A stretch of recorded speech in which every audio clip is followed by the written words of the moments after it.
요약을 하자면 애플 더하기 시스코 더하기 브로드컴이 디벡스다. 엔비디아 GPU가 저희보다 다 좋은데 싸야 돼요.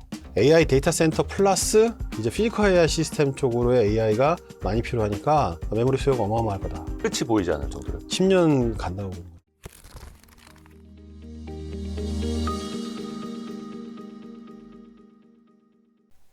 딥엑스라고 하는 회사를 아마 일반인 분들은 잘 모르실 수도 있어요. 아직까지는. 이제 상장을 하신 상태는 또 아니고, 물론 이제 준비 단계에 있으십니다만, 딥엑스의 김녹원 대표님 모셨습니다. 안녕하세요. 예, 안녕하세요. 대표님이 예전에 이제 개발자 생활 하셨는데, 네. 애플에도 계셨고, 제가 애플에도 있었고 브로드컴, 브로드컴, IBM, 왓슨, 시스코 이런 회사에 외국에 있었습니다. 거기에서 주로 하신 일이 그 뭐 AP 칩 설계하셨던. 그렇죠. 반도체, 로직 반도체라고도 하고요. 우리나라에서는 시스템 반도체라고 하는 거에 아키텍처 설계도 하고 개발도 하고 양산도 하고 이런 일도 했습니다. 내가 이거 만들었다. 우리 사람들이 알만한 건 뭐 이렇게 있을까요? 뭐 가장 대중적인 거 아이폰 X에 예. 들어가는 AP. 어. 그 다음에 애플 와치 1세대도 제가 첫 번째 나온 것도 제가 협력한 기여가 했다고 보고요. 아이패드도 했고요. 예.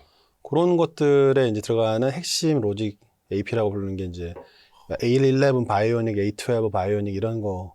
그다음 M1도 일부 제가 참여했었고요. 오, M1 칩이랑 네. A11, A12 그 칩들. 네. 아, 대단하신 분이네. 그리고 여러분 인터넷 쓰시면 이미 예. 제 제품 쓰고 계세요. 시스코에서 라우터 칩셋 만들었는데 예, 예, 예. 인터넷 돌려면은 그 시스코 라우터 칩셋을 통과 안 할 방법이 없어서 이미 인터넷 쓰시면 저 유저입니다. 그러니까 나 없이는 세상이 안 돌아간다. 그렇지. 예. 그 시스코 거는 그렇게 말할 수 있을 것 같아요. 예, 아시는 분들은 아시겠습니다만 사실은 이제 딥엑스가 김녹원 대표님이 이제 창업을 하셨는데 요즘에 그 언론에서도 많이 나오고 뭐 대통령도 만나기도 하셨고 또 왜 그 리벨리온, 퓨리오사, 딥엑스 거의 3대장인가요? 그렇게들 말을 자존심 언급을 상하십니까? 해주시죠. 예. 예. 아니요, 뭐 자존심은 상하진 않아요. 예.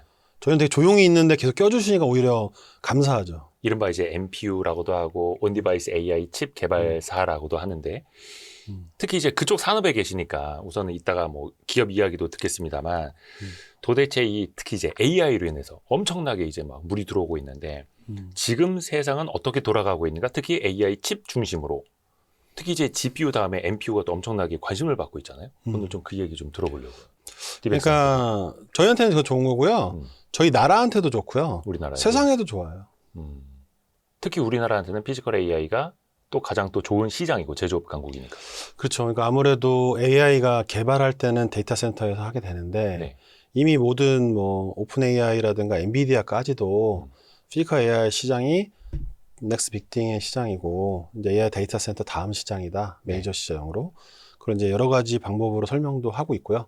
그다음에 제가 봤을 때는 우리 제조 강국이니까 아무래도 제조업 안에서 우리나라 제조 공장들이 많이 이제 해외로 빠져나갔잖아요. 예. 인건비가 비싸기 때문에. 근데 인건비가 안 들게 만드는 제조 공장이 있어버리면 그러면 다시 오프쇼링, 리쇼링 할 수 있거든요. 공장을. 그럼 우리나라가 봤을 때 그 제조의 퀄리티는 글로벌 탑 수준인데 예. 인건비가 비싸서 내보냈다면 인건비가 아예 없어져 버린 무인 제조 같은 기술이 있으면 다시 다 들고 들어와서 제조 강국을 아예 1등을 할 수도 있죠. 그러니까 중국으로, 베트남으로, 인도로 갔던 공장들이 네. 다시 국내로 들어오고, 그렇죠. 그게 이제 피지컬 AI로 이제 실현이 될 수 있다라는 거고요. 그렇죠. 오늘 그 준비해 주신 자료가 보니까 아까 뭐 엔비디아도 좀 언급이 되고 하던데. 자료를 저희가 준비한 게, 그러니까 예를 들면 이제 뭐 젠슨 황께서도 네. 이제 GTC에 2년 내내 했던 말이 피지컬 AI 시대가 다음 넥스트 웨이브다. 예. 데이터 그리고 우리나라 뭐 메모리 산업뿐만 아니라 전 세계 산업에서 봤을 때 그쪽의 소요가 아마 2030년 지나가면은 메이저가 될 거다. 그러니까 메모리 디바이스도요.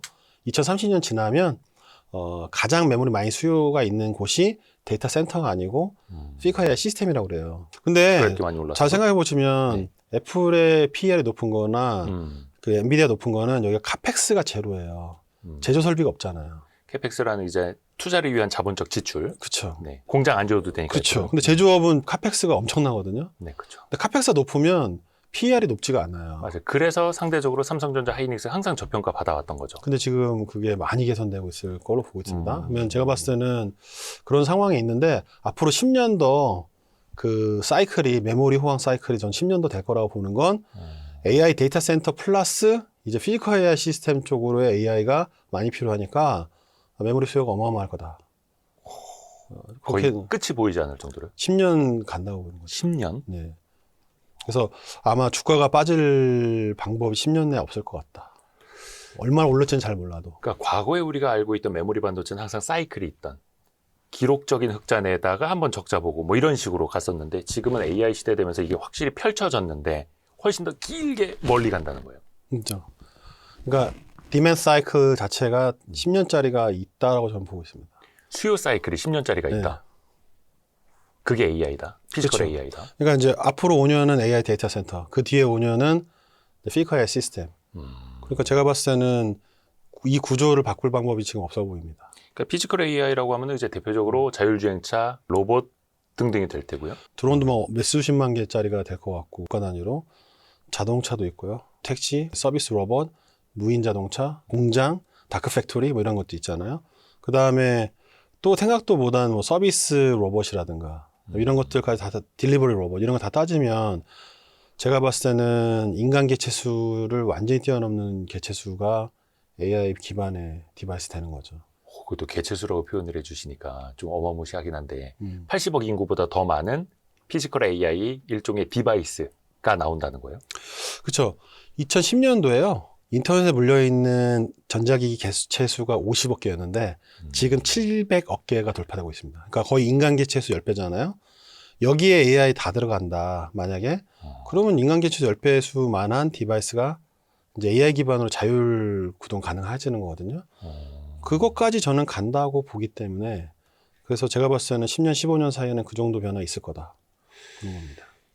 예를 들어서 스마트폰을 2개 쓰는 사람도 있고 저처럼 뭐 태블릿도 있고 PC 뭐 노트북에 스마트폰에 여러 가지가 있는 경우도 있는데 그러면 이것도 역시 이제 AI가 들어가는 그런 단말기가 한 사람에게도 여러 개가 있을 수 있다 이런 거예요. 이미 그런 게요. 네. 제가 애플에 있을 때 이미 아이폰에 그 페이스 언락킹 기능들 그 얼굴로 잠금 해제하는 게 2017년도 나왔어요. 아이폰 예. X 때. 네.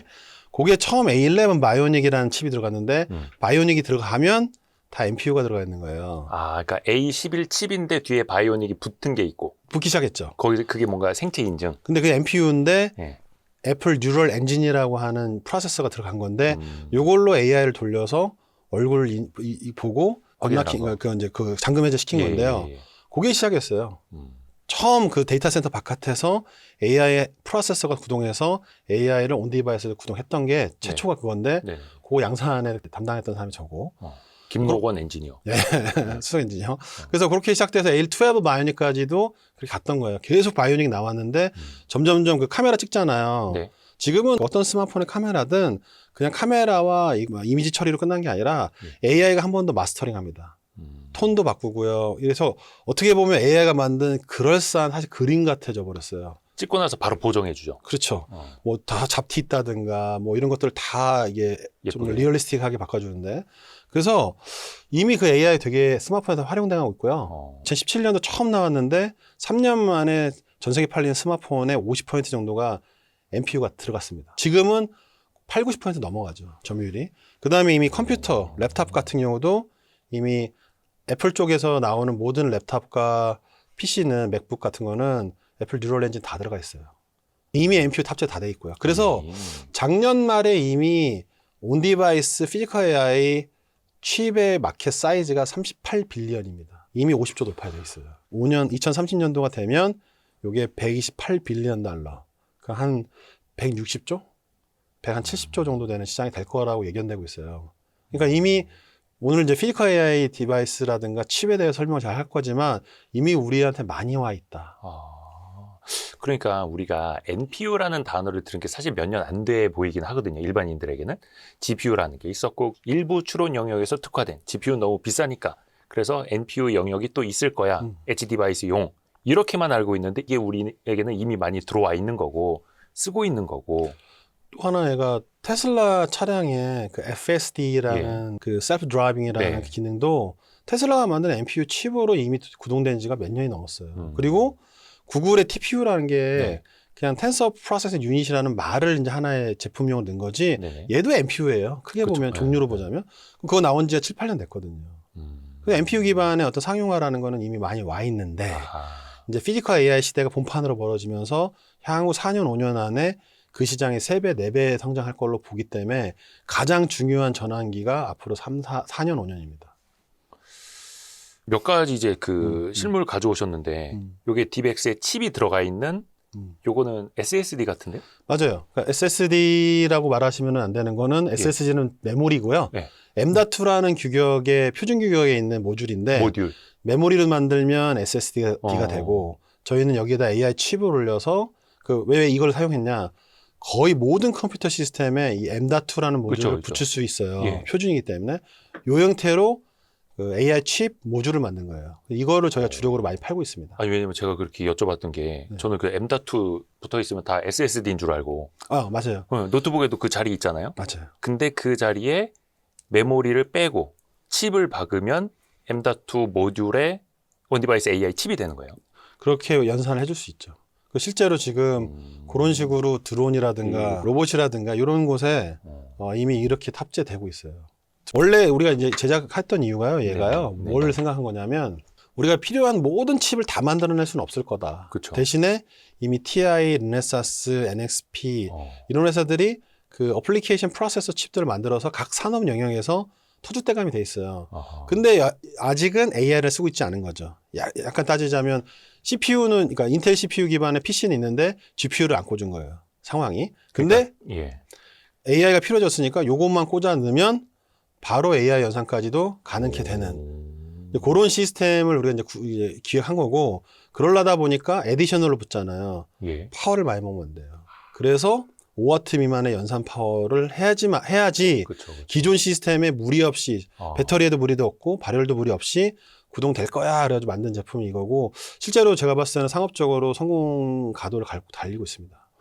그러면 예를 들어서 M.2 슬롯이 2개가 있는 노트북이 있어요. 하나는 SSD를 꽂고 하나 남는 자리에 이걸 꽂으면 AI 디바이스가 되고, 네. 근데 또 이게 갑자기 막 발열이 나고 막 배터리가 10분 만에 다운되고 하면 안 되니까 저 전력에 저 발열에 이걸 또 컨트롤 하셔야 되는 게 사실 그게 또 설계 실력이고. 그렇죠. 그러니까 이제 저희는 엔비디아의 비즈니스를 그 컴패세이트 한다고 표현하는데, 그러니까 보완한다고 하는데 왜 보완이냐? 엔비디아의 그 GPU 기반의 이제 피지컬 AI 온 디바이스 쓰라고 했던 제슨 토르라는 제품이 작년에 나왔는데 140W 먹어요. 저희는 5W, 4W 먹는데 140W면 어느 정도예요? 근데 그거를 사용한 휴머노이드 로봇이 5분 만에 그 배터리 방전됩니다. 그러니까 5분 완충해놔도요? 그러니까 이제 문제가 뭐가 되냐면 5분이라고 충전기 그 배터리 바로 갈아 껴야 되는 거예요. 만약 그걸 양산시킬 거면 그게 암만 가격이 싸더라도. 근데 가격도 3,500불인 거예요. 근데 지금 휴머노이드 만들려고 하면은 5,000불에 만들겠다고 지금 하는데 그럼 저희가 봤을 때 그 어려움을 보완하는 방법은 140W 먹는 거를 5W 미만으로 3,500불 먹는 거를 50불 미만으로 만들어내면 사용할 수 있는 어플리케이션의 이 한계가 확 늘어날 거잖아요. 이게 디백스가 한다는 혁신이 요체가 그겁니다. 이게 사실 또 옛날에 뭐 갤럭시 시리즈도 막 발열 때문에 막 고생하고 이런 적 많잖아요. 그 누구나 이제 저전력 또 발열도 되지 않는 칩을 잘 만들고 싶겠죠. 어떻게 한다는 거예요, 그거는? 근데 이제 제가 그 방법에 대해서 제가 이제 IBM 왓슨 연구소에 가서 2010년도에 그때 이제 그 힌튼 교수님이 이제 그 한 2년 전에 노벨상 받으셨는데 그 논문 2006년도에 나왔는데 딥러닝 논문 그거에 이제 학습 가속기 프로세서를 2010년도에 IBM 왓슨 연구소에서 연구하고 논문을 낸 거예요. 그래서 이제 인류 역사상 2번째 연구였는데 그 딥러닝 프로세서라면서 그때부터 연구를 했으니까. 그리고 두 번째 제가 운이 좋았던 거는 시스코와 애플을 거쳤던 거. 시스코를 갔을 때는 엄청난 양의 데이터를 어떻게 성능 있게 처리할 거냐. 이거에 제가 봤을 때는 잘하는 이제 회사였는데, 두 번째 애플은 스마트폰에서 처음부터 이게 아이폰이라는 게 배터리가 그렇죠. 한정적이니까. 아니, 배터리가 그냥 일체형이었습니다. 한 번도 떴다 붙였다 안 했어요. 그만큼 저전력 기술에 대해서 집중했던 회사인데 거의 10년 이상을 그걸 집중했거든요. 그러니까 M1이라는 그 요새 이제 맥북 같은 거 랩탑 써보시면 퍼포먼스는 인텔 계열의 CPU 최상단의 성능을 내면서도 노트북이 배터리 라이프가 4시간, 5시간짜리가 이제 6시간 늘어났어요. 성능은 두세 배가 나버리고 그 얘기가 뭐냐? 이미 CPU 만드는 기술에서 애플이 2010년대에 베타적인 수준의 기술 갖게 됩니다. 그러니까 ARM이라는 회사가 만든 CPU 전성 효율이 엄청나게 좋아져요. 그렇죠. 왜냐하면 잡스 살아계실 때 매년 제품 얘기하면 올해는 CPU가 전성 효율이 50% 좋아졌어요. 매년 이 얘기를 했거든요. 네네네. 근데 전 세계의 다른 CPU 회사들은 잘해봤자 1년에 15% 좋아졌거든요. 그 매년 35%를 계속 쌓은 거예요, 10년을. 그럼 전성 효율이 어마무시하게 올라간 거죠. 혼자서. 근데 그 기술들을 이제 만드는 방법론이라든가 그 개발 방식이라든가 또 이걸 검증해내는 방법. 그 다음에 애플이 되게 어려웠던 게 그 어떤 회사도 그렇지 않지만 매년 칩이 새로 나와요. 그러게요. 그리고 나서 아이폰 집어넣고 나와야 되는데 버그가 예. 오동작이 다른 제품 대비 엄청나게 낮았잖아요. 네. 그럼 제품 개발 완성도라는 게 그 기술이라는 게 어마어마하다는 얘기거든요. 예. 그거와 함께 매년 50%씩 전성효율을 올리는 이 기술들을 같이 갖고 있었잖아요. 근데 이미 그때 당시 어마무시하게 좋았기 때문에 퀄컴이랑 같은 공장에서 칩을 빼도 같은 동작 해도 파워는 4분의 1 먹어요. 그 AP가. 그러니까 설계 자체가 다르든. 예. 근데 긱벤치 돌리면 성능이 더 좋아요. 불가사의 얘기죠. 그 외계인 잡아서 뭐 갈아 넣어서 그런 거 아닙니까? 외계인이 있었다 치면 제가 1번입니다. 왜냐면 김노건 외계인. 제가 잠을 못 자고 일했기 때문에 잠 안 재우더라고요. 그래서 죽으라고 일하면서 어느 순간 그 생각했어요. 여기 외계인이 있다는데 그게 일단 나였구나. 나부터 째야 될 것 같은데 피가 녹색이면 내가 녹색이겠는데 왜냐하면 너무 못 살게 보니까. 예. 그래서 외계인이 없다는 거는 제가 증명할 수 있을 것 같고 일단 애플에는 없었고 근데 그 기술들을 좋은 방법론을 가지고 그다음에 엄청난 투자금 3빌리언 연 단위로 3빌리언이니까 뭐 한 지금 돈 따지면 5조 원 가까이를 칩 만드는 기술에 계속 투자합니다. 이 회사가 10몇 년 넘게. 그만큼의 이제 리서치 익스펜디처를 할 수 있는 회사가 없었는데 그걸 하면서 이제 만들어냈고 거기서 제가 봤을 때 그러니까 개발하는 방법론의 철학 요거와 또 브로드컴이 칩을 잘 만드는데 브로드컴의 개발 방법론의 철학을 섞은 다음에 제가 또 제 철학을 섞어낸 게 DBX 초창기에 이제 개발 방법론이라고 보시면 될 것 같아요. 그거를 이제 7년 반 동안 저희가 개발했습니다. 작년 8월에 양산했는데 7년 반 동안 제품을 안 냈어요. 그러니까 퀄리티가 글로벌 수준에 초격차 나지 않으면 절대 양산하지 않는다가 또 제 신조였고 그 사실 한 4년 만에 제품 낸다고 그랬는데 3년 만에 늘어진 겁니다. 그렇게 해서 만든 칩이에요. 그러니까 요약을 하자면 애플 더하기 시스코 더하기 브로드컴이 DBX다. 거기 플러스 저의 이제 방법론이 30% 들어가서 잘 믹스처해서 최강의 효율을 낸 개발 방법론입니다. 여러분 오해하시면 안 됩니다. 이렇게 뭐 홍보 방송 아니고요. IR 방송도 아니고 아직 상장사도 아닙니다. 여러분 오해하시면 안 됩니다. 협찬도 아니고요. 이게 양산품이에요? 양산 칩은 여기 이게 있는 양산 칩이 여기 있는 칩이 여기 이제 요게 칩이고. 네, 칩을 만든 거고요. 네. 요것들은 이제 고객들이 원하는 대로 폼팩터를 그 SSD에 반만 한 거예요. 반 사이즈로 만들어달라는 데도 있고 이런 건 이제 로봇에서 좀 좋아하죠. 이것도 어디 그 PC에 꽂을 수 있는 그런 이거는 서버에 들어갑니다. 서버용이에요? 이런 거는 서버에서 카메라 한 200 채널 정도를 AI 처리해야 된다. 카메라 200개를 에서 들어오는 영상을 AI 처리 필요하다. 이런 거 써요. 어디 관제센터에서? 그렇죠. 이런 애들은 그 카메라 10개에서 20개까지 동시 처리할 수 있고 이렇게 보이잖아요. 네. 풀 사이즈 GPU 하나의 퍼포먼스가 나옵니다. AI 처리할 때. 특정 영역에서 네. 특정 목적으로. 네. AI 연산에서 특화되어 있습니다. 이게 이거 한 100만 원 미만 하고요. 그래요? 요거 한 200만 원 미만 하고요.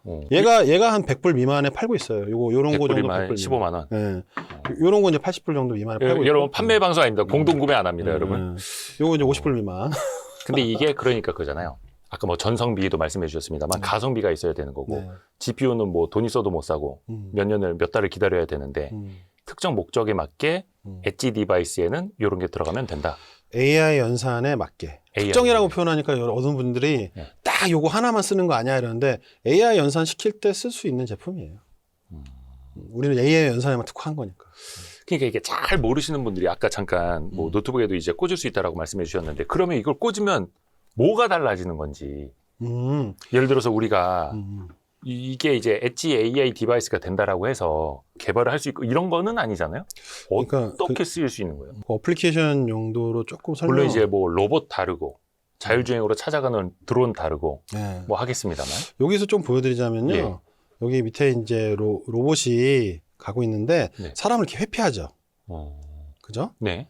그 다음에 또 보면은 사람을 딱 만나서 천사, 아이디 천사를 딱 보고 커피를 건네줘요.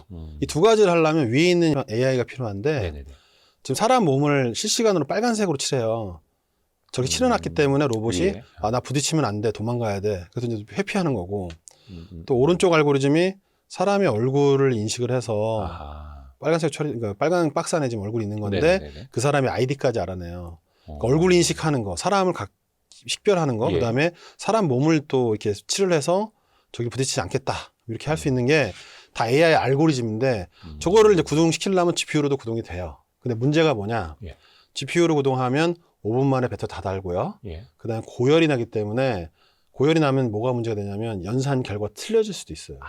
그러면 이제 안정성이 문제가 있겠죠. 그러니까 배터리 라이프, 안정성, 가격 이 세 가지를 해결하는 게 저희가 하는 겁니다. 그러니까 엔비디아 GPU가 저희보다 다 좋은데 20분의 1의 전기 먹고 20분의 1 가격으로 똑같은 연산을 처리해 준다.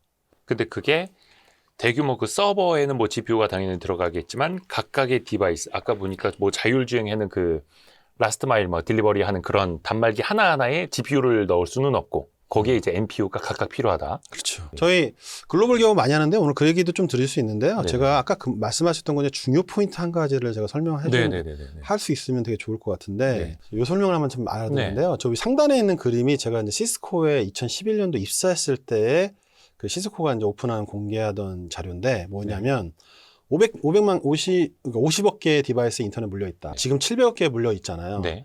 근데 180 제타바이트가 디바이스 생성돼요. 어마무시한 데이터예요. 네. 이 데이터가 문제가 뭐냐? 사람이 처리해 줄 수가 없어요. 데이터는 나왔는데. 데이터 너무 많아서. 근데 40% 정도는 또 실시간 처리가 필요하대요. 그럼 누가 처리해 줄 거냐 해서 대체제가 필요해요. 그게 AI가 된 거고. 근데 이제 밑에 있는 이제 5가지가 지금 현재 AI가 데이터 센터에서 이제 피지컬 AI 시스템으로 내려오게 되는 이유가 되는데 이거 뭐냐? 첫 번째, 로봇, 네. 공전 자동화. 그다음에 로봇 택시, 자율주행 자동차. 예. 이런 것들은 데이터 센터를 활용할 수가 없어요. 왜냐? 우리가 5G 네트워크를 사용한다 하더라도 예. 스마트폰만 해도 가끔 가다가 통신이 끊기고요. 또는 막 느려지잖아요. 그렇죠. 그럼 통신이 끊겼다고 해서 AI가 안 와버리는데 드론이라든가 자동차가 막 AI 기반으로 무인으로 이동 중이에요. 통신 끊겼어요. 난리 나죠. 그럼 대형 재해 납니다. 그렇죠. 그리고 공장 자동화다? 1번 기계, 2번 기계 있는데 2번 기계에 AI가 멈췄어요. 1번 기계가 움직여가지고 물건 내놓으면 이게 또 막 쌓이잖아요. 그러면 이제 대형 재해 나죠. 그렇죠. 그러니까 그러다 보니까 온 디바이스가 아니고는 절대 안 되는 이런 어플리케이션들이 지금 라이즈가 되는 거고요. 그 다음에 두 번째가 또 뭐가 있냐? 공장 자동화를 우리가 좀 같이 해보니까 뭐가 문제냐면 데이터 센터 사용한다. 그러면 공장 자동화 한다시고 카메라로 죄 찍어가지고 데이터 센터 올릴 텐데 해커가 이거 해킹하면 굉장히 효율적으로 산업 기밀을 유출을 시킬 수 있습니다. 네. 그 다음에 세 번째는 우리가 이제 스마트폰이나 노트북 쓰는 이유이기도 한데 제가 애플 아이폰에 CPU가 한 24개 들어가 있거든요. 이걸 거기까지 넣고 나왔는데 CPU가 24개. 24개. 몰랐죠? 그러니까 뭐 예를 들어서 쿼드코어, 옥타코어처럼 이렇게 분할해 하는 개념으로? 거기 안에도 있지만 카메라 찍잖아요. 예. 카메라 찍는 그런 미디어도 아일랜드로 만들어놨는데 여기도 CPU가 2개, 3개, 4개가 들어가 있어요. 심지어 Hey Siri 네. 얘도 CPU로 돌렸었어요. 그러니까 CPU가 각기 다른 애들이 다른 용도로 많습니다. 메모리만 처리해주는 애들에도 CPU가 들어가요. 그러니까 우리가 알고 있는 그냥 메인으로 쓸 수 있는 하이 퍼포먼스 CPU가 뭐 4개냐 8개냐도 있지만 그 밑에 서브 시스템의 CPU들이 꽤 들어가 있습니다. 왜냐면 이제 그런 기술도 너무 복잡해서 프로그램이 좀 필요해요. 각각의 처리가 필요하니까. 그렇죠. 그런데 24개를 그렇게 많이 집어넣은 이유가 뭐냐? 데이터 센터 과금 물면요. 이 디바이스에서 있는 비용보다 100배 가까이 정도가 비용이 더 들어가요. 노트북에서 여기 CPU 퍼포먼스 다 빼버리고 데이터 센터 올려놓고요. 네. 단말기로만 쓴다. 그럼 과금 무는 비용이 노트북이만 200만 원 한다. 그걸 한 5년 정도 쓴다 하면 2천만 원 나올 정도로 과금이 더 비싸진다는 거예요. 그래서 비용이 비싼 거죠. 우리가 말씀드리고 싶은 거는 디바이스 안쪽이라서 AI도 더 똑같습니다. 데이터 센터 쓰는 거 대비 온 디바이스에서 칩을 쓰는 게 100배 가까이 이제 토탈 코스트 오너십이 싸다. 그래서 또 경제적으로 쓰려고 하면 확산해야 되잖아요. 100만 노드, 1000만 노드로 가야 되잖아요. 예. 그럼 비용 문제가 굉장히 중요하거든요. 그래서라도 데이터 센터에서 AI가 필카의 시스템 내려오는 거고. 아하. 네 번째 정도 되면은 그 다음에 화석 뭐 이제 예를 들면 그 탄소 배출 이런 거. 탄소 배출량도 거의 100배 차이 안 나는 거예요. 저희 지금 요 제품을 네. 엔비디아 GPU 대신에 쓴다. 음. 그러면 같은 AI 성능을 낸다. 그러면요. 150그루의 나무가 뿜어내는 산소를 세이브할 수 있습니다. 오.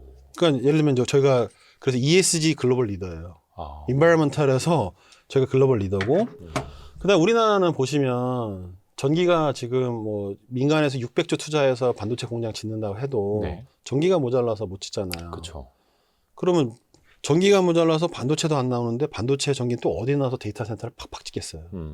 2027년도가 되면 그게 어려울 거다라고 예견되고 있어요. 그러면 그 문제를 풀려면 또 온디바이스에서 20분의 1 전기 먹는 솔루션들이 활용되는 게 AI는 쓰면서도 전체 뭐 경제의 부담감이라든가 환경 문제에서 밸런스를 가져올 수 있다.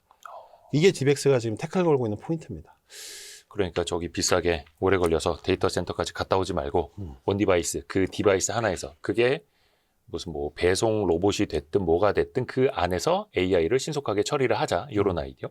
근데 물론 이제 데이터 센터를 갔다 와서 처리할 수 있는 그 AI 데이터의 양과 요 작은 디바이스에서 할 수 있는 것도 차원이 다를 거 아니에요? 근데 대신에 얘가 할 수 있는 것만 얘한테 시키자 이런 개념이에요. 그렇죠. 정확하게 그렇죠. 왜냐면 핸드폰 써보시면 와이파이 쓴다 치더라도 네. 통신량이 엄청 많이 걸리는 걸 써보세요. 배터리 많이 들죠. 어. 근데 그걸 와이파이 끄고 이제 LTE를 켜서 그만큼을 데이터 통신하면 배터리 많이 달죠. 연산하는 것보다 더 다는 게 통신이에요. 오. 그러니까 그런 놈이 보내는 것보다 안에서 처리할 수 있으면 한다는 거죠. 그게 경제적이라는 얘기고. 그리고 응답 속도가 항상 개런티 돼 있죠. 나만 서비스가 하니까. 아하. 근데 통신이라는 문제가 없어서 없으니까. 간헐적 문제도 없고. 그래서 저희가 이제 2세대 제품은 그 20 빌리언에서 100 빌리언 정도의 파라미터를 가지는 가장 대중적인 생성형 AI를 저희가 온 디바이스 내리는 거.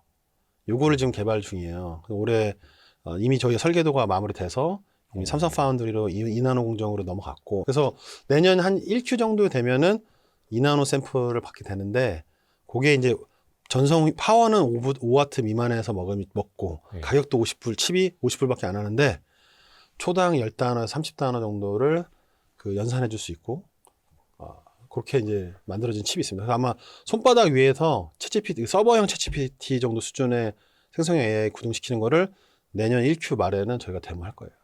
그게 그러면 어떤 디바이스에 들어갈 수 있는 거예요? 예를 들어서. 요거랑 똑같이 만들 거예요. 폼팩터는. 그래서 얘가 쓸 수 있는 모든 곳 다 똑같이 쓸 수 있습니다. 스마트폰에도요? 스마트폰은 제외인데 왜 제외냐? 스마트폰 칩을 제가 만들어 봤잖아요. 애플에 있는 네네네. AP. 예. 그런 AI 관련된 것들은 이 스마트폰 회사들이 외사해 주지 않습니다. 자기만의 전략과 자기만의 그 이제 그 특화 기술들 이런 것들을 사실은 중요하게 생각하셔서 저희가 한번 시도를 해본 적이 있는데 여전히 쉽지 않다.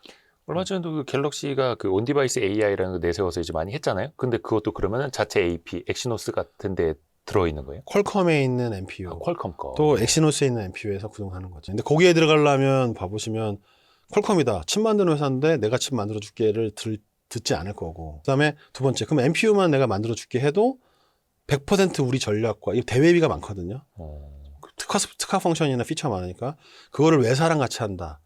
아마 그거 하고 싶으면 아마 회사를 M&A 하려고 들 겁니다.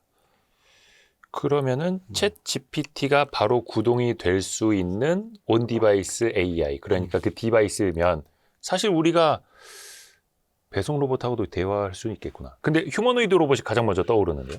그렇죠. 그래서 제가 말씀드리는 게 예. 아마 앞으로 3, 4년 안에 자동차하고 대화하실 것 같고요. 왜냐면 그 DXM2에 관심 제일 많은 곳이 자동차의 이제 IVI라고도 부르고 인포테인먼트 시스템이라고 네, 하는데 이제 자동차를 사시면 대화가 가능해서 매뉴얼을 볼 일은 없을 겁니다. 질문하면 매뉴얼을 대답해 줄 거예요. 그러니까 지금도 내비게이션이라든지 아니면 음악 검색을 이제 언어로 하는 거 인식을 해주긴 하는데 그걸 넘어서서 아예 챗 GPT 같은 AI랑 대화하듯이요. 그렇죠. 그런 것들을 자동차만 위해서 해주는 게 있고요. 네. 그 다음에 휴머노이드 로봇하고 또 이제 3, 4년 후가 되면은 저는 대화하실 일이 있을 거다. 대화하실 수 있게 될 거다. 그렇죠, 그렇죠. 그럼 거기에 당연히 칩이 들어가야 될 테고. 네, 맞습니다. 중요한 거는 요번에 DXM2가 잘 나와서 획기적으로 AI를 잘 구동시켜 줄 수 있다 그러면 그런 군데서 사용될 것 같아요. 그리고 사실은 그 AI 기반의 로봇을 지금 만들고 가장 먼저 양산하려고 하는 다른 회사가 있는데 한 2, 3개월 안에 그쪽에 저희 디바이스가 들어갈 수도 있지 않을까 또 보고 있는 게 있어서 저희로서는 지속적으로 많은 지금 인수들이 있습니다. 아까 그 DXM2 말씀하신 게 2나노급으로 만든 그 칩이라고 보면 돼요. 네. 그래서 좀 이 화면을 좀 보면서 말씀드리고 싶은데 저희가 뭐 오픈 AI의 뭐 GPT OSS 같은 것도 돌리고요. 구동시킬 거고요. 뭐 예를 들면 메타의 라마라든지 알리바바의 쿠엔이라든지 바이두의 얼이라든지 딥시크 같은 모델들 다 돌릴 거고요. 네네. 그리고 100B 미만의 알고리즘인 경우에 독파모, 독자 파운데이션 모델의 알고리즘도 다 돌려볼 거다. 이 칩으로 돌려서 데모를 할 겁니다. 그래서 그거 있고 아까 말한 것처럼 우리한테는 예를 들자면 20에서 100B 정도의 가장 대중적인 알고리즘을 초당 10단어에서 30단어가 생성할 수 있는 성능으로 제일 중요한 거 5W 미만이어야 돼요. 5W가 왜 중요하냐? 5W보다 더 소음을 많이 시키면 빨리 닳고. 토탈 액세시블 마켓이 줄어들어요. 아, 그러니까 5W 미만이면 거의 대부분 다 넣을 수 있는데 한 100W 된다. 노트북도 못 떠요. 노트북의 CPU도 2, 30W 먹는 거지 100W 먹으면 못 넣습니다. 그러니까 벌써 노트북도 못 넣을 정도의 140W의 엔비디아 제슨 뭐 토르다. 이거는 토탈 액세시블 마켓이 거의 없다고 보는데 뭐 그렇다고 해서 제로의 점유율은 아니에요. 왜냐면 굉장히 빠른 속도로 프로토타이핑 할 때는 엔비디아 제슨을 쓸 거라서 제 생각에 피지컬 AI 시스템의 칩 솔루션의 10% 점유율은 정도는 엔비디아가 계속 가져갈 거다. 왜냐면 개발하는데 시간이 안 들리니까. 그러나 구동 시간 5분밖에 안 되기 때문에 돈이 될 거냐 안 될 거냐를 볼 때는 쓰는데 돈이 된다고 확신했을 때 양산 들어간다 하면 대거 빠져나오고 그걸 대체할 만한 기술이 필요한 거죠. 그 기술로 디벡스가 세계 선도한다 이런 말씀 드리고 싶은 거예요. 그러니까 최고 성능을 내면서도 시간당 5W 이내로 전력을 잡아먹어야 된다. 그렇죠.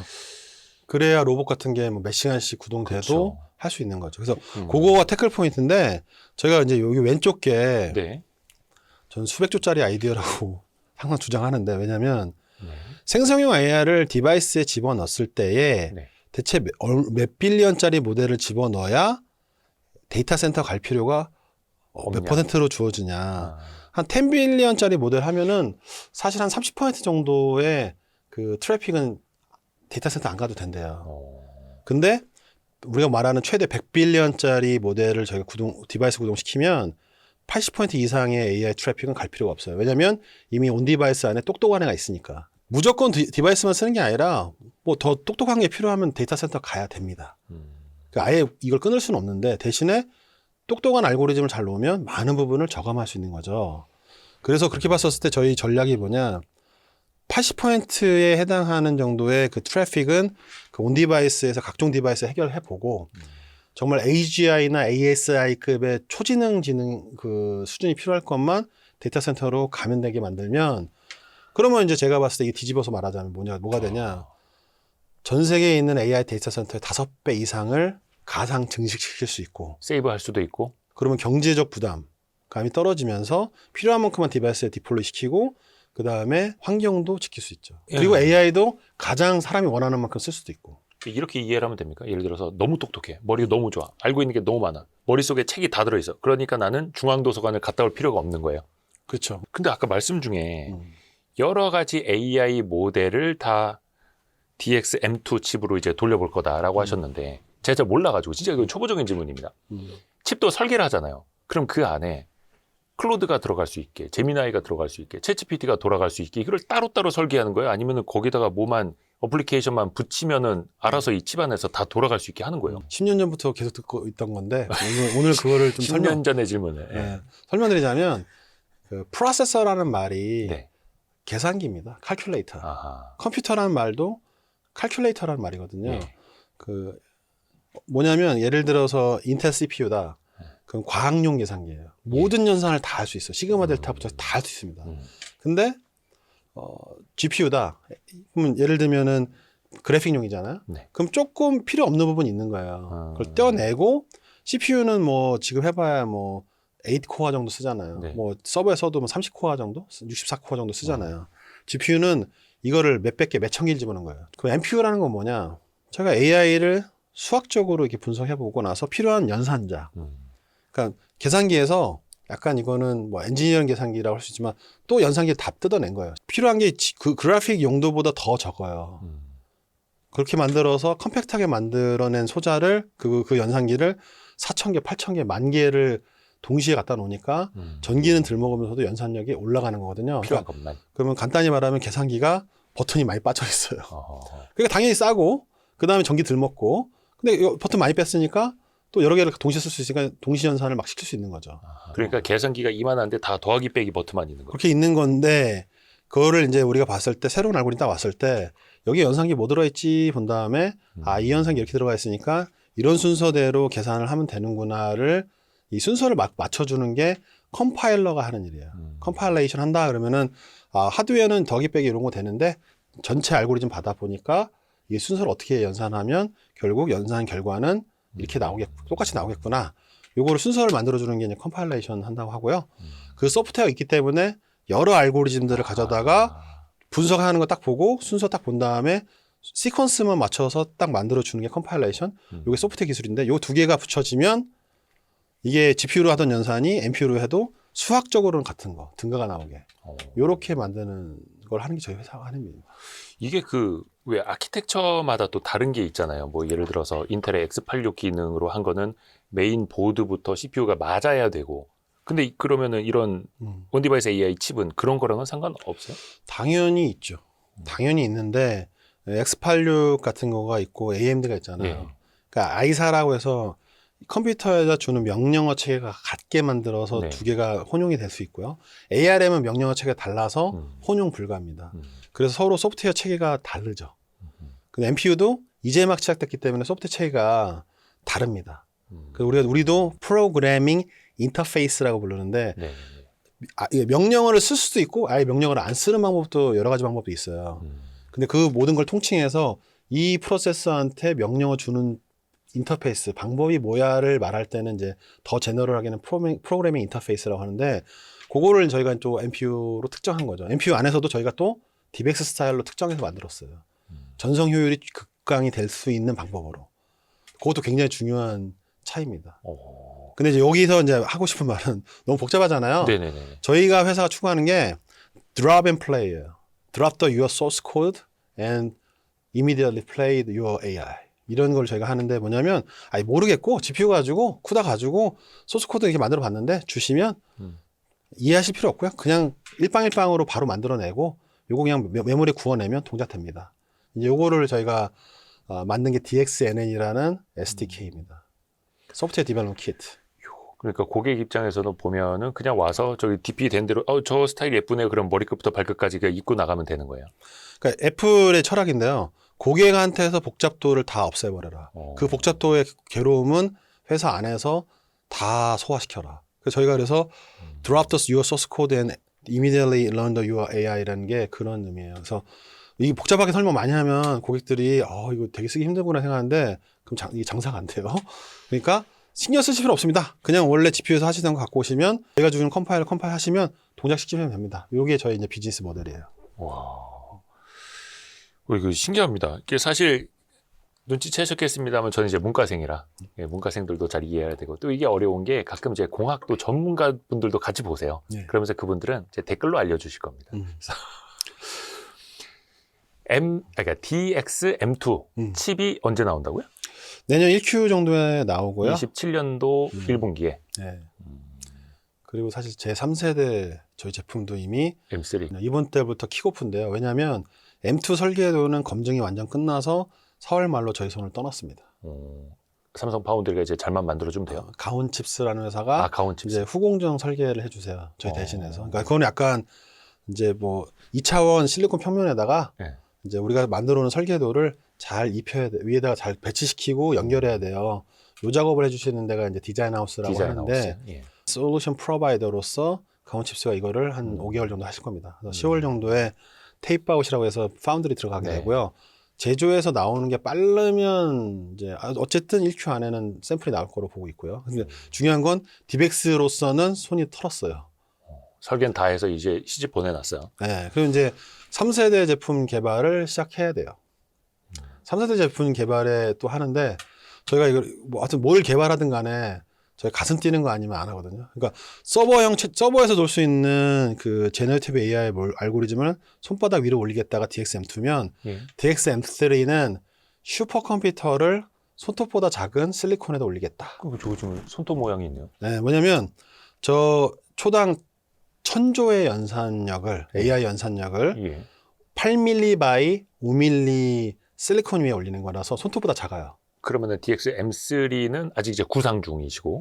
설계는 아직 안 했지만 먼저는 저희가 구조라든가 상업석이라든가 용리들을 저희가 생각을 해요. 아니 왜냐면 이게 사장님은 가슴이 설레겠으나 직원들은 이제 머리가 뽀개지는 것 아닙니까?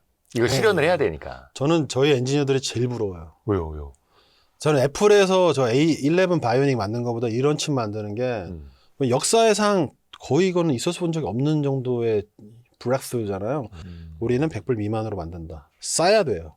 그래야 팔리니까. 예를 들어 저희가 테슬라의 가장 비싼 차이는 못 들어가도 뭐 제3세계에서 만드는 뭐 싼 뭐 로봇이라든가 로봇 택시에는 100불 미만의 솔루션이 필요할 겁니다. 근데 연산력이나 성능은 비슷한데 이제 조그만 회사가 만들어 온 거.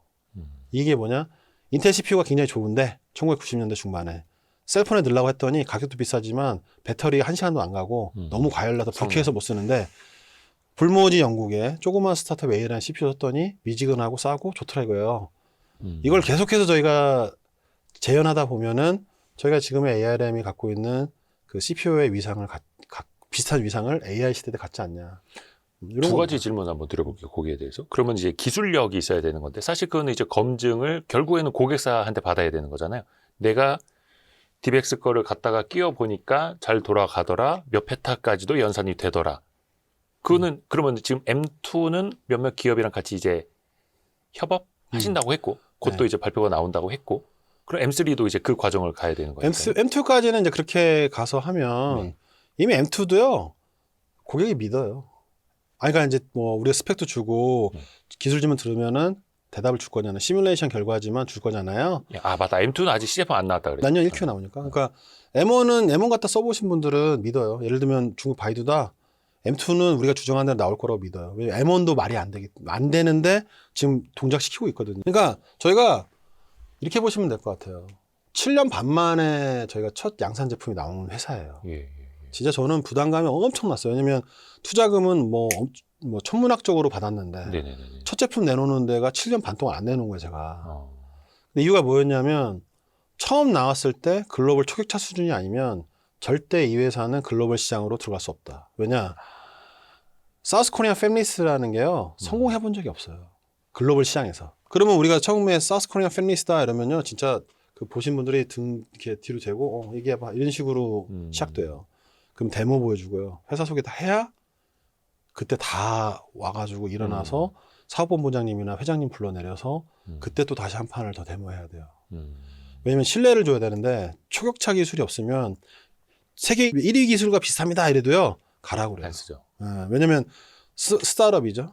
그 다음에 한국에 성공해본 적 없는 나라에서 지금 갖고 온 거죠. 암만 뭐 애플에서 수석 엔지니어였다 이런 것도 안 먹혀요. 근데 초격차 기술을 보여주니까 그때는 그러면 믿고 테스트 해보는 거예요. 그리고 항상 들었던 얘기 한 100번 넘게 들었는데 당신이 한 말 too good to be true라고 그래요. 진실이게 너무 좋다. 다시 말하자면 거짓말 같다. 그럼 우리가 딱 들이밀고 그때 우리 한 3년 전부터 샘플이 있었거든요. 이 칩이. 그럼 샘플 테스트해서 거짓이면 알려달라고. 저희가 350개 기업이 저희 샘플 갖고 테스트했는데 그게 잘 걸려든 이유가 주장을 그렇게 해서 거짓말같이 들렸는데 그럼 바로 테스트하세요. 칩 여기 있습니다. 테스트만 해보고 나면 인정했던 거예요. 전성 효율이 좋은 거 인정. 그 다음에 절대 발열 수치 좋은 거 인정. 전 세계 다 인정해요. 그거는. 그 다음에 가성비 좋은 것도 인정입니다. 근데 그거를 이제는 저희가 증거를 가지고 설명을 다 드릴 수 있는데 예를 들면 이제 왼쪽과 오른쪽이 똑같은 AI 처리인데요. GPU 결과가 왼쪽 게 저희 칩 회사의 결과입니다. 거의 같은데요. 지능이 같다는 얘기고. 그 다음에 GPU 200토스짜리랑 왼쪽이 저 25토스짜리 8분의 연산력으로 보이지만 성능은 실제 성능은 같다. 그럼 GPU만큼 성능 내고 진행이 같은데 20분의 1 파워와 20분의 1 가격이다. 그러면 NPU 세계에서는 DBX가 어떤 위상이냐? 이거를 AI 칩 전체에다 저희가 구동시켜 봤더니 버터가 안 녹네. 그리고 버터를 올려왔어요. 예. 모든 AI 칩의 버터는 완전히 녹아내렸는데 어허. DBX 칩만큼은 녹아내리지 않았습니다. 이거 보면은 저 전성비 세계 2위 하는 회사의 저거 발열이거든요. 60도. 앞에 구동시켰던 저 알고리즘 구동시키면 60도인데 저희는 사람 체온보다 낮습니다. 그래서 이게 이제 오마주예요. 1990년대 중반에 셀폰 쓰려고 해봤더니 전 세계 1위 하던 인텔의 CPU 써보려고 했더니만 1시간도 못 가고 뜨거워서 불쾌한데. 완전히 무명인 ARM 회사의 CPU 써봤더니 미지근하더라. 그래서 채택하게 된 게 모바일 컴퓨팅의 시작이었어요. 그 시대의 시작이었는데 저희는 뭐라고 싶냐. AI 데이터 센터의 최강자는 엔비디아 맞다는 거예요. 근데 경쟁 안 할 거라는 거예요. 저희는 시장 자체를 바꿔서 어차피 AI도 모바일 시대가 올 건데 거기에서 필요한 거는 전성 효율. 이거 하나만 저희가 8년을 개발해서 만들어낸 겁니다. 그래서 그렇게 봤었을 때에 이 시대에 정말 필요한 기술이 아니냐 이런 말 하고 싶고요. 저희가 전 세계 수십 개의 AI 칩하고 저희가 비교 당했습니다. 그럼 이제 전성 효율에서 DBX가 압도적이라는 건 이미 글로벌 이제 그 사회에서 인정을 해요. 두 번째는 가성비예요. 저희 경쟁하는 회사의 칩인데요. 이건 저희 칩이고요. 그 칩의 이 플레이트를 오픈해서 다이 사이즈, 실리콘 다이 사이즈를 비교한 겁니다. 칩은 1.8cm by 1.8cm로 동일한데 다이 사이즈가 4배 이상 커요. 뒤집어서 얘기하면 웨이퍼 한 장에서 나올 수 있는 칩 개수가 저희가 4배 이상 나와요. 이게 뭘 의미하냐? 제조 원가가 그쵸. 어마무시하다. 왜냐면 삼성 메모리가 과거에 그 치킨 게임에 살아남은 이유가 제조 원가가 싼 건데 저희는 몇십 퍼센트 싼 게 아니라 몇백 퍼센트 싼 거잖아요. 그래서 제조 원가에서도 저희가 좋고. 근데 아까 그 칩 모양 한번 보여주시겠어요? 저게 4분의 1로 만든다라는 거는 물론 이제 파운드리에서 아까 3나노, 2나노까지도 5나노. 이제 2나노. 저희 첫 번째 제품 5나노로 만들었어요. 첫 번째는 5나노였고 이제 앞으로는 2나노까지 이제 하신다는 거였는데. 근데 저거는 파운드리의 실력인가요? 아니면 이게 팹리스부터 그걸 같이 시작을 해야 되는 거예요? 두 가지 다죠. 다. 그러니까 삼성 제가 5나노 사용했고 저 경쟁자는 TSMC 12나노를 사용했어요. 요 공정 차로는 반 줄어들어요. 그러니까 4배 차라고 했는데 정확한 표현하셨습니다. 저희가 설계도 와이즈로는 2.15배가 작은 거고요. 네. 공정을 5나노를 사용해서 또 반이 작은 겁니다. 그래서 사실은 두 가지를 잘한 건데 이게 또 비하인드 스토리가 많아요. 왜냐면 처음에 삼성 파운드리 갈 때는 14나노로 양산할게요 이랬거든요. 네네네. 근데 개발해 보니까 우리가 세계 1위 할 것 같은 거예요. 전성 효율에서. 그러니까 내가 돈을 더 쓰더라도 8나노를 해보자 해서 8나노를 해봤더니 한 30, 40% 정도? 50% 정도 좋은 거예요. 그러면 아예 그냥 5나노를 해서 초격차를 만들자. 그 결정해서 5나노를 만들어서 2배를 더 들어 올린 거죠. 사이즈로도 그렇고 파워 소모도 거의 반 정도 이하로 내려가거든요. 최초에 계획했던 것보다. 그러니까 14나노를 사용하는 것보다. 그래서 5나노로, 그래서 우리가 5나노도 5나노인데요. DXM2는 이제 2나노를 했잖아요. 네네. 그러니까 SF2P라는 공정에 저희가 일본 고객이긴 한데 이것도 도전인 거예요. 아예 초격차를 내버리자. 챗GPT 서버급의 챗GPT 구동을 개인화된 디바이스에서 5W 미만으로 구동시켜서 아예 빅히트를 쳐버리자. 저 DXM1이라는 칩은 저희를 글로벌 피지컬 AI 선도 기업으로 올려놨어요.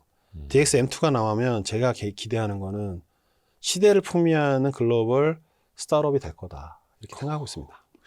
그러니까 참고로 디벡스는 비상장 상태에서 수천억 원대의 이제 시리즈 C 뭐 이렇게 투자를 받으셨었고 2년 반 전에 강조하시는 거예요. 2년 반 전에 수천억 밸류였다. 지금은 조 단위다 이런 거 이제 넌지시 말씀해 주시는 거죠. 저 첫 제품 만드는데 7년 반 걸렸습니다. 제가 사실 4년 만에 제품 낸다고 생각했는데 저는 3년 반을 더 딜레이했어요. 왜냐 아까 말했잖아요. 세계 최고가 아니면 절대 글로벌 시장에서는 누구도 선택하지 않을 거다. 칩 만드는 거 갖고 첫 세대부터 이게 실제 시장에서 평가를 못 받으면 그거는 더 이상 2차, 3차 하는 건 없어요. 걸그룹 데뷔 같은 거라서. 그래서 그러면 세계가 선택하지 않을 수 없는 격차를 만들어야 된다. 그러다 보니까 7년 반 걸렸고 저희 투자자분들이 굉장히 저는 감사한데 7년 반을 기다려 주시네요. 솔직히 그 사이 욕도 많이 드셨을 겁니다. 사기꾼 소리 안 들으셨습니까? 근데 저희 투자자분들이 제가 고생을 하는 걸 다 봤기 때문에 이 정도 할 거면 하라고 했어요. 그래서 저 믿어줘서 온 거지 욕먹지는 그 않았어요. M1 칩이 나오는 그 7년 반 동안 뭔가를 보여줬을 거 아니에요. 그래서 우리 이런 거 하고 있다. 근데 샘플도 보여드리고 그다음에 뭐 시장 반응도 보여드리고 제일 중요한 거 제가 엄청나게 고생 많이 하고 있다는 것도 보고 계시고 네, 그런 거죠. 그래서 7년 반이라는 시간은 굉장히 어려웠는데 이제부터는 2년, 1년 단위로 신제품이 나올 거고 지금 현재 그 시장 상황도 굉장히 좋아요. 작년 8월에 양산했거든요. 지난달 4월 집계가 퍼체스 오더 와이즈로 저희가 브레이크 이븐 포인트를 돌파했어요. 처음으로. M1 칩 가지고요. 그렇죠. 그걸로 벌써 이제 흑자 전환할 수 있는. 그러니까 이제 의미론적이긴 하죠. 왜냐면 수금이 아니라 수주 와이즈로 됐어요. 네. 주문 의향. 근데 이게 굉장히 이례적인 게 전례 없는 상황인 게 원래 칩을 갖고 가서 고객이 양산 PO를 내는 데는 9개월에서 18개월 걸려요. 네. 그러니까 벌써 보시면 그리고 전 세계 8개국에서 퍼체스 오더가 나왔고요. 8개 피지컬 AI 산업에서 나왔어요. 뭐 예를 들면 공장 자동화, 로봇, 그다음에 서베일런스 뭐 등등 뭐 헬스케어 이런 데서 8개에서 나왔으니까 이거는 상업적인 성공을 가고 있는 강력한 시그널이다라고 말해도 되는데 그러니까 마법 같은 질은 그게 8개월밖에 안 걸렸다. 비밀을 알려드릴 수 있어요. 네. 그럼 왜 그게 가능하냐?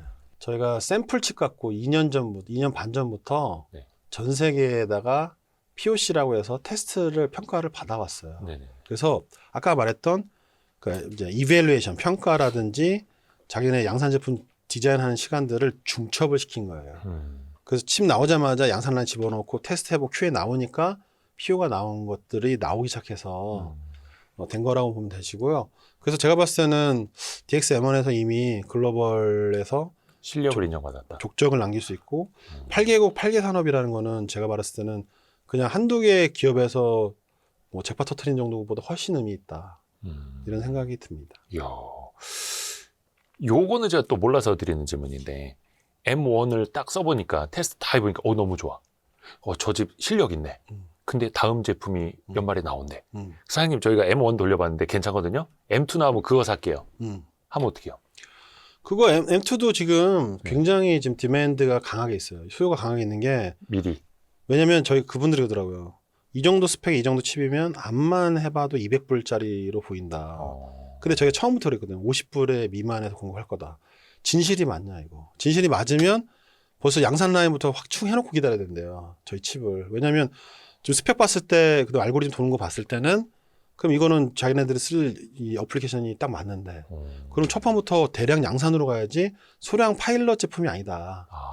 근데 기다리고 있겠다. 그래서 이제 백프레셔가 들어오는 게 가격이 정말 50불에 공급할 수 있는 거 맞냐. 200불이면은 파일럿으로 이 제품을 태워야 되고 50불이 맞으면 첫 판부터 대량 양산 가야 된다.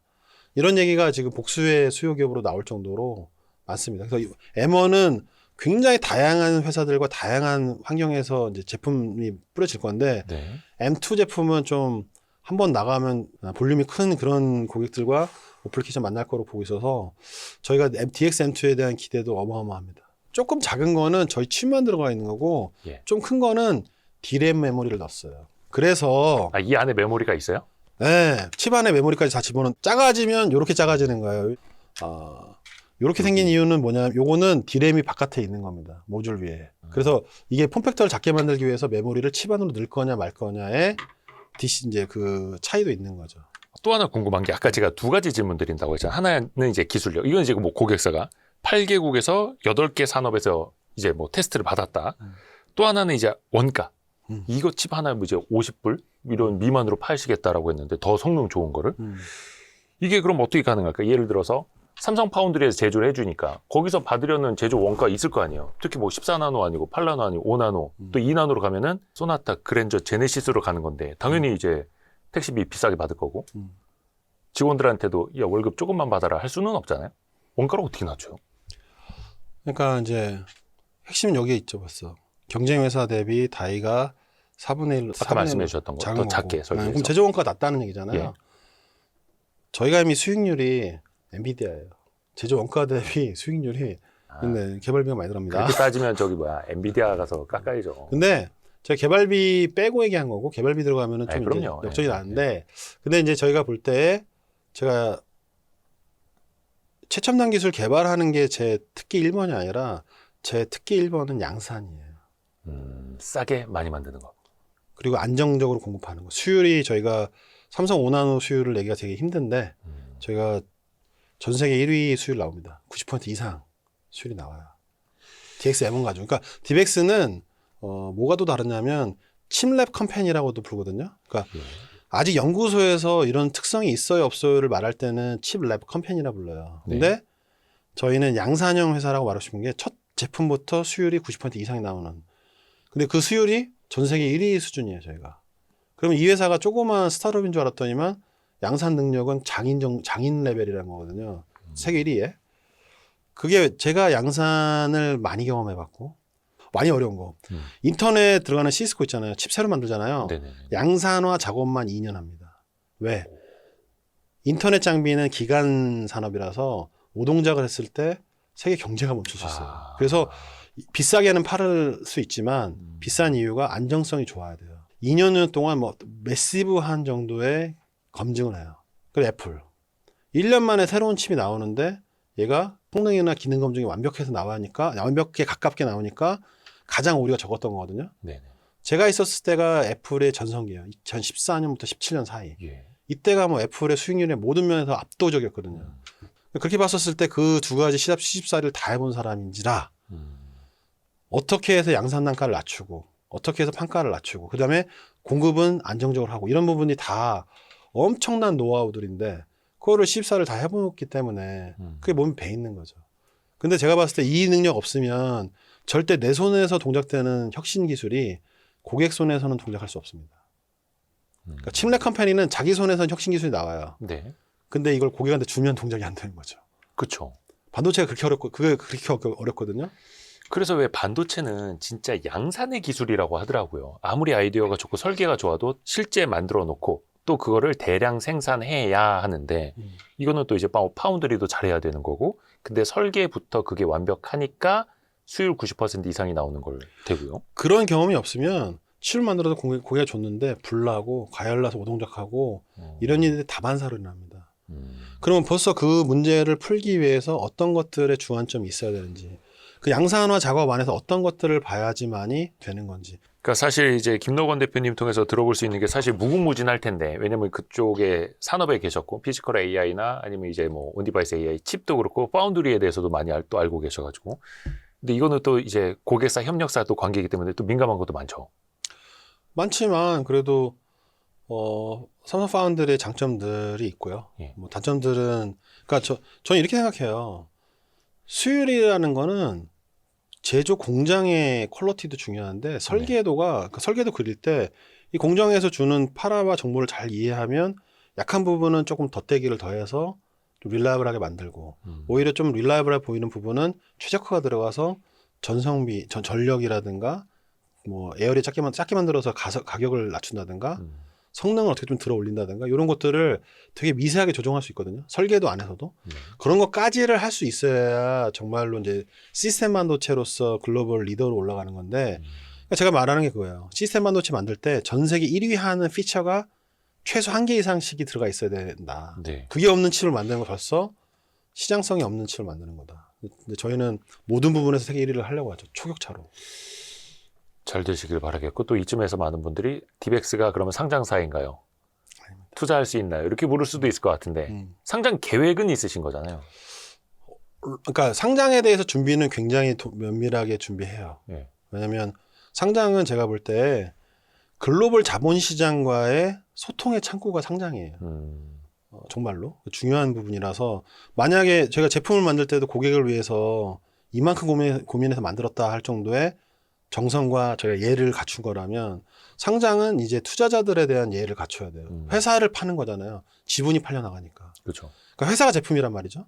그럼 좋은 제품이 되게끔 회사를 만들어야 되고 그리고 그 제품의 릴라이빌리티라든가 그 다음에 뭐 예를 들자면은 이제 그 부가가치가 있는 정도의 수준에 이런 부분을 만들어내려면은 좋은 회사를 매력적으로 만들어야 되잖아요. 그 재무제표적으로 만들어야 되고. 그럼 이거를 준비를 탄탄히 해야 되는 건데 사실 개인의 욕심으로는 빨리 상장하고 싶은 욕구가 강하진 않은 게 저는 제가 봤을 때 먼저 글로벌 차세대 글로벌 산업 가장 큰 산업에서 글로벌 리더가 된다는 거를 실현시킬 수만 있으면 그래서 산업을 하나 만들 수 있다. 그 대한민국이든 미래가 원하는 산업이든 하나 만들 수 있다면 상장을 연거푸 10번 한 거나 100번 한 거 효과 난다. 산업을 만든 거잖아요. 전 세계가 원하는 기술에 글로벌 수준으로 만들어서 없던 산업을 피지컬 AI 반도체 산업을 만든 사람이 되고 많은 회사가 되면 상장을 10번, 100번을 연거푸하는 회사보다 수익률이 훨씬 좋을 거예요. 그거를 빨리 만들어내는 게 제 목표 1번이고 그러면 상장은 정말 쉽게 할 수 있다고 저는 봐요. 아까 그 M1 칩 첫 번째 칩을 완성하기까지의 철학이랑 거의 똑같네요. 그렇죠. 완벽한 제품을 만들어야 된다. 완벽한 회사를. 그러니까 고객한테는 부끄럽지 않은 제품 만드는 게 제품을 만드는 사람의 보는 자세니까 해야 되고 그리고 제가 경쟁하는 건 글로벌 최첨단 회사들이기 때문에 당연히 그 수준이라는 게 글로벌 수준이어야 되고 대신 제가 좋은 거 제가 시기를 잘 타고난 거는 그걸 8년 반 전에 이제 그 창업을 했는데 이제 그 시대가 앞으로 5년이 딱 이제 펼쳐질 이 상황에 저는 전성효율 세계 1위의 원천 기술을 확보했죠. 그 다음에 칩을 작게 만들 수 있는 그런 캐퍼빌리티도 확보했죠. 그리고 제가 쓸 수 있는 게 전 세계 1위 하는 공정 5나노, 2나노 사용할 수 있죠. 그 다음에 저희가 특허도 전 세계에서 1등으로 제일 많고요. 이런 걸 다 가지고 나서 이 본판을 시작하니까 엄청 저희가 포추네이트한 거죠. 그러니까 정말 행운인 거죠. 그렇기 때문에 당연히 전 세계 1위 하는 회사를 만들지 않을 이유가 없고 그럼 전 세계 1위 하는 회사를 만들어 보는 게 중요하죠. 왜냐면 제가 IBM에 있었다고 했잖아요. 네. 40년 전 세계 1위였던 회사고요. 시스코 2000년 초반에 세계 1위 시총 1위였습니다. 애플 2, 3년 전에 세계 1위였죠. 네. 세계 1위 회사를 다닌 이유가 있어요, 제가. 세계 1위 하는 회사는 DNA가 뭘 갖고 있나. 그거를 알고 싶었고 그 회사의 철학, 그 회사가 하는 익스큐션, 그 회사의 전략, 그리고 정말로 어떻게 드라이브 걸리는지 이런 걸 배우고 싶었어요. 그래서 무작정 세 군데를 월급이 맞나 안 맞나를 떠나서 가서 다녔는데 지금 저희 회사로서는 도전해본다고 했을 때 안 할 이유가 뭐가 있나 라는 생각이 있습니다. 1등으로 간다. 1등은 도전해야죠. 멋집니다. 그러다 보니까 최근에 그 뉴스 찾아보면 디벡스가 나스닥에서도 오라고 한다. 뉴욕 증권거래소 NYSE에서도 오라고 한다. 얼마 전에 또 한국거래소 이사장님도 이렇게 뭐 AI 관련 기업들 이렇게 막 만나고 하셨던데 러브콜은 많이 받으시잖아요. 여기저기서. 특히 이제 해외 상장에 대해서도 또 기대감이 있고. 오늘 진짜 깊이 있는 또 다양한 이야기 많이 해주셔서 너무 감사드립니다. 김노관 대표이사와 함께했습니다. 고맙습니다. 네, 감사합니다. 고생했습니다. 고생했습니다. 이란 전쟁이 터지고 거대한 변화가 일어나게 되면 투자 기회가 생깁니다. 그럼 넥스트가 어디냐? 에너지 투자구나. 세계 최고의 투자자가 에너지 사업에서 오랫동안 투자를 하고 있고 거기서 안정적으로 돈을 벌어서 부를 쌓는 것을 우리가 결과만 알고 있는데 과정을 한번 보자.